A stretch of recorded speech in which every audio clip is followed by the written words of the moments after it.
Shalom adik-adik. Nah, senang banget ya kita bisa sekolah minggu lagi meskipun live streaming.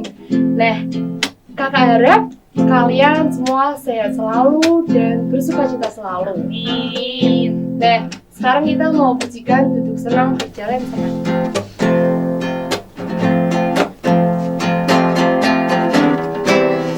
Duduk senang, Berjalan senang, di mana-mana hatiku senang. Sejak Yesus tolong saya, hatiku selalu senang. Duduk senang, berjalan senang, di mana-mana hatiku senang. Sejak Yesus tolong saya, hatiku selalu senang. Sejak Yesus tolong saya, hatiku selalu senang. Nah adik-adik, sebelum kita lanjutkan sekolah minggu kita, yuk kita lipat tangan bersama, kita tutup mata, kita berdoa. Bapa, selamat pagi. Terima kasih buat berkat-Mu sehingga kami dapat dengan sukacita berkumpul kembali untuk beribadah bersama. Bapa, kiranya Engkau yang pimpin ibadah kami dari awal sampai akhir. Terima kasih Bapa. Haleluya. Amin. Adik-adik siap memuji Tuhan? Yuk kita mau nyanyikan dari terbit matahari sampai pada masuknya, kita puji Tuhan.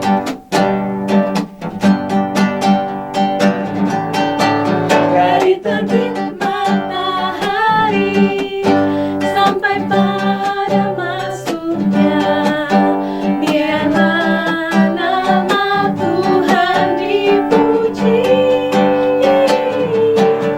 dari terbit matahari Sampai pada masuknya, biarlah nama Tuhan dipuji. Puji Tuhan. puji Tuhan, puji Tuhan. Dari terbit matahari sampai pada masuknya, biarlah nama Tuhan dipuji. Adik-adik coba dengar, Tuhan panggil namaku loh, namaku, namamu, dan nama kalian semua. Yuk kita nyanyikan lagu Dengar Dia Panggil Nama Saya.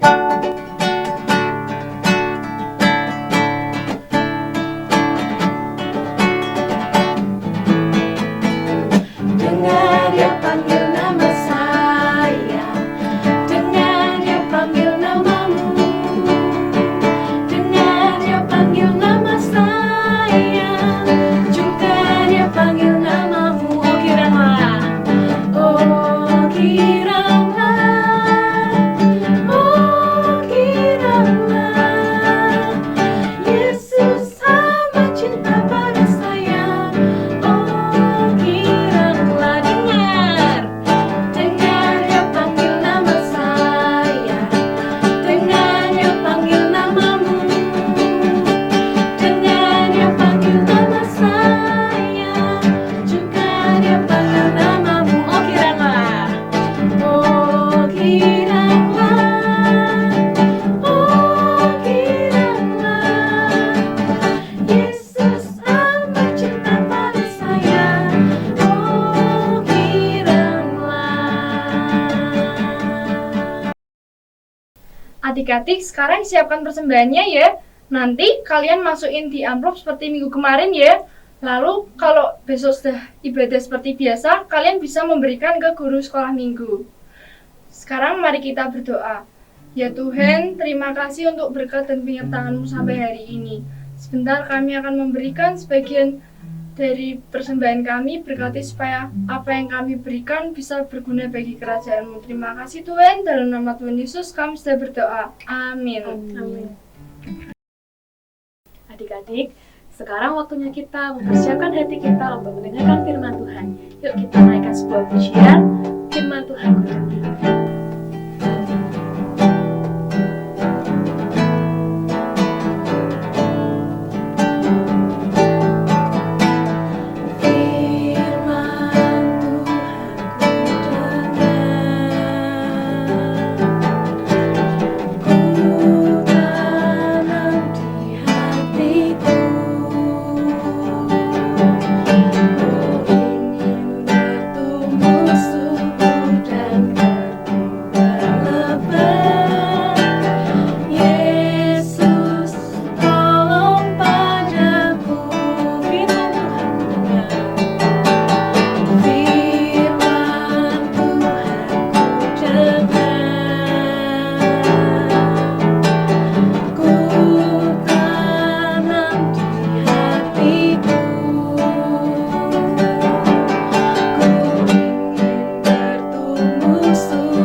Shalom adik-adik semua, sebelum kita mendengar firman Tuhan, mari kita berdoa terlebih dahulu ya.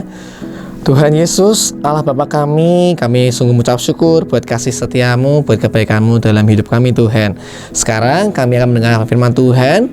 Biarlah Roh Kudus-Mu menuntun setiap kami untuk firman ini dapat kami ingat-ingat dan dapat bertumbuh dan berbuah dalam kehidupan kami semuanya.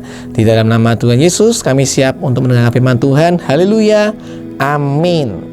Nah, adik-adik, sebelum Kak Samuel nanti akan menceritakan firman Tuhan, kita akan mendengar sebuah cerita berikut ini. Serigala yang mau belajar taat.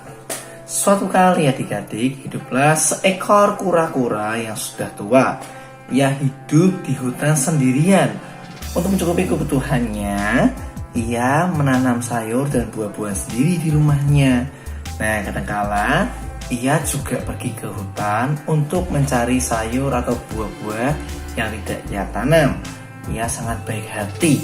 Nah, tapi suatu kali ia mendengar suara berisik di tengah-tengah rumput. Apa ya kira-kira ya? Waktu ia buka, alangkah kagetnya ia menemukan bayi serigala yang masih kecil dan sangat imut. Kemudian bayi ini dibawa pulang sama bapak kura-kura ini, dibersihkan, kemudian diberi makan ya, hari demi hari, minggu demi minggu, bulan demi bulan, sampai serigala ini menjadi dewasa. Wow, gagah sekali ya. Nah, serigala ini juga baik hati karena ia sering menjaga kura-kura dari serangan hewan-hewan yang mau menyerangnya. Walaupun ia dirantai, tapi ia mendapat makanan yang cukup dan layak di rumah dengan santai ataupun tidak perlu susah-susah. Tapi suatu kali ada suara, "Hai, kamu itu harusnya hidup di hutan liar." Wah, siapa ya itu ya? Ternyata ada dua serigala liar yang berteriak-teriak di depan rumah kura-kura supaya serigala muda ini lari dari rumah kura-kura. Yang dilakukan serigala muda ini, ternyata ia pergi dari rumah kura-kura. Akhirnya Pak Kura-kura sedih karena merasa ditinggalkan sama serigala muda ini. Wah, kasihan sekali ya. Nah, serigala yang muda ini tapi mengalami kesusahan dalam mencari makan. Ia menjadi kurus, sakit-sakitan. Nah ya, karena ia tidak terbiasa berburu. Nah, suatu hari datang berita dari binatang-binatang yang lain. Pak Kura-kura, sebentar lagi musim kemarau, kita akan sulit mencari makan. Wah, Pak Kura-kuranya bingung dan berpikiran, gimana ya nasibnya serigala ya? Apakah dia bisa makan? Apakah dia bisa sehat selalu? Wah, ketika ia pulang, ia kaget karena di dalam rumahnya ada serigala yang sudah menunggu dia untuk menerkam. Wah, tapi beruntungnya ada Pak Gorila yang menolong kura-kura. Dia langsung memukul serigala ini dan serigalanya juga langsung terpental karena pukulannya gorila. Ya, dia pingsan berhari-hari. Kemudian ketika ia membuka mata, kaget ia karena ia melihat seekor kura-kura yang tua dengan senyum merawat dirinya. Nah, dari situ ia belajar. Dia minta maaf pada kura-kura yang sudah merawatnya karena ia ingin menyakiti kura-kura ini, dan ia berjanji mau untuk belajar taat walaupun dia dirantai, tapi dia mau untuk setia sama kura-kura karena ia tahu dengan rantainya itu ia bisa dipelihara dengan baik. Nah, adik-adik, tadi kita sudah dengarkan cerita dan kita sudah menyaksikan cerita mengenai serigala yang dirawat oleh bapak kura-kura. Ya, serigalanya dari hewan liar, kemudian diasuh oleh bapak kura-kura, dikasih makan dengan baik, ya, bisa tumbuh dengan baik, semuanya baik. Tetapi ketika serigala ini melihat teman-temannya yang liar, dia juga ingin jadi liar kembali. Nggak enak, dirantai pun nggak enak, dipaksa ini, dipaksa itu. Nah, sama seperti kita ya, kita ada aturan, harus ngerjain PR, harus membuat tugas, harus belajar. Nggak enak. Orang-orang lain nggak buat PR nggak apa-apa tuh. Nah, tapi sebenarnya peraturan itu buat kebaikannya siapa? Kebaikannya kita sendiri, ya. Kayak serigala tadi, ada rantainya, tapi makanannya kan terjamin, ya. Kalau kita belajar dengan baik, pasti masa depan kita nanti apa? baik. Nah ya, kita coba dengarkan firman Tuhan berkata apa pada pagi hari ini. Kau Samuel akan bacakan di Filipi kedua ayatnya yang ke-8. Nah, dan di dalam keadaan sebagai manusia, ia atau Tuhan Yesus telah merendahkan dirinya dan taat sampai mati, bahkan sampai mati di kayu salib. Nah, hari ini Kak Sama mau mengajarkan bahwa kita harus taat. Taatnya sama seperti apa? Sama seperti Tuhan Yesus taat kepada Allah Bapa, bahkan sampai matinya bahkan di kayu salib. Dia taat pada peraturannya Bapa. Nah, jadi adik-adik, Kak Samuel mengharapkan kita semua di rumah ada peraturan. Nggak boleh pulang jam berapa, ya, atau mandi jam berapa, harus membuat PR, harus belajar. Di sekolah juga ada peraturan. Taat, ya, taat sama seperti Tuhan Yesus. Dengan demikian, maka Tuhan pasti senang dengan kalian semua, dan kalian juga disenangin oleh orang banyak, ya mamah kalian, ya guru kalian, teman-teman kalian, saudara-saudara kalian, bahkan semua orang. Jadi kalian menjadi anak kesayangannya Tuhan, diperkenan oleh Tuhan dan manusia. Nah, hari ini kita belajar mengenai ketaatan. Biarlah benih firman Tuhan dapat tertanam, dapat bertumbuh, dan dapat berbuah dalam kehidupan kita semuanya. Yuk, kita sekali lagi berdoa buat firman Tuhan ini dan menutup kebaktian kita pada pagi hari ini. Tuhan Yesus, kami mengucap syukur kami boleh mengikuti kebaktian ini dengan baik, walaupun secara streaming. Tuhan, kami sudah memuji Tuhan, kami sudah mendengar firman Tuhan, kami sudah memberikan persembahan bagi Tuhan. Engkau berkati kami semuanya di tengah-tengah kondisi kami, berkati juga bangsa negara kami, berkati orang tua kami, pekerjaan papa mama kami, sehingga semuanya dapat berjalan dengan baik, sekolah kami, studi kami, semuanya Engkau berkati Tuhan. Engkau berkati kesehatan kami, sehingga kami boleh beraktivitas, boleh belajar dengan baik. Terima kasih sekali lagi Tuhan Yesus, kami sudah beribadah, dan bila ibadah kami menjadi persembahan yang berkenan di hadapan Tuhan. Haleluya. Amin. Dengan demikian adik-adik, kebaktian kita, sekolah minggu kita pada pagi hari ini sudah selesai. Nah, Kak Samuel ingatkan, minggu depan kita masih beribadah lagi seperti ini, walaupun secara streaming, tapi Kak Samuel berharap kalian semua mengikutinya dengan hikmat, dengan baik. Dan sekali lagi Kak Samuel ucapkan, Tuhan Yesus memberkati kita semuanya.